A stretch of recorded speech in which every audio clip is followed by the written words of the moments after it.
When my partner and I first bought this place, it was completely gutted. There was no original detail. The back of the house was actually torn off, and you could see from the second floor all the way to the basement. There was a lot of work to be done, but it had great bones, was in a great neighborhood, and the most important part was its curb appeal. I loved the way it looked from the outside, although it did need a lot of work too. Top to bottom, this house is finally finished. Come on inside and have a look.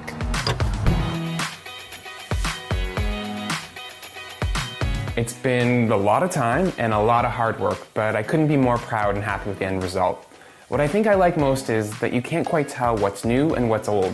Some people think when walking into the house that a lot of these rooms may have been configured the way they already are, which is a real big compliment to me to think that it isn't just a new build home, which it essentially is.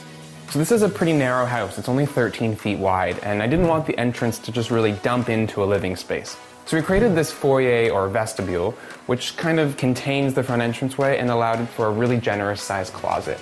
It also allowed me to change the wall treatment in here. I did this beautiful Thibaut ivory grass cloth, which kind of sets it off.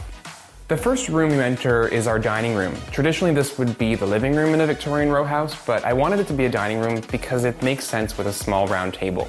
There was also enough room for this little settee to tuck into the window. When we have more people over, I set up a larger, longer, and narrower table, which can actually seat 10.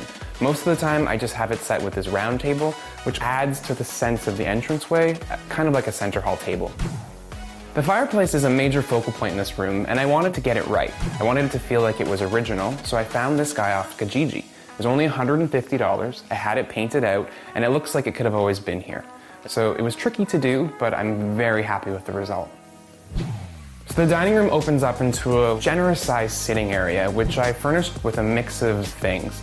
Some of it's mid-century, some of it's more traditional. Some of them were items given to us by family members, which we then had reupholstered, like this gorgeous sofa. But the overall mix is kind of trad, kind of 70s, and just cool, in my opinion. The art's also very important in this space. I wanted it to complement the furniture and not necessarily overwhelm it. I then accessorized it with interesting items, things that I have found along the way or have had for years. I created a butler's pantry between the living room and the kitchen, mostly to hide the powder room. The powder room is a real decorator moment. I always say it's kind of like what my great aunt would have done. It's a very traditional wallpaper through Thibaut, which is a beautiful vine that really just overwhelms the space, but in the right way. The fixtures in the powder room are by DXV. They're quite traditional, but they just tie in so well to the wallpaper.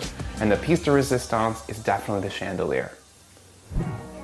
The kitchen was inspired by a well-known English kitchen company that I've loved for years. I knew I wanted black, and I knew I wanted it to feel light and open and airy at the same time. The cabinetry is from Aya. I chose a shaker-style paneled door in a black finish. The overall look is quite traditional, but still contemporary. The vent hood is very simple and sleek, and then punctuated with Carrara marble. I went with a farmhouse sink by DXV. It's on the traditional side, but works well in the overall mix. I also really love this marble detail and this extra deep windowsill above.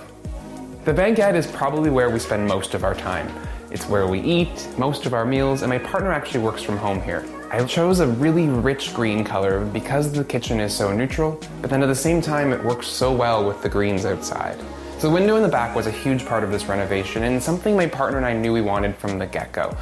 It's impressive the minute you walk in the door, and it also just frames our backyard. Couldn't be happier with how it turned out, and the fact that it's actually just a glorified slider. Most of these doors are kind of iron and really expensive, to be honest, where this is a cheaper alternative, but gives you all of the same look. Come see the backyard. In our backyard, we created basically an outdoor living space. There's seating for 8 for dinner and this great lounge area, which we use often.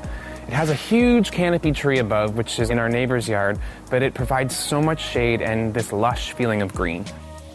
So that's it for the main floor, but there's still 2 more to see, which includes the bedroom and the bathrooms. There's also a giant tree, but you're gonna have to watch the next video to see that.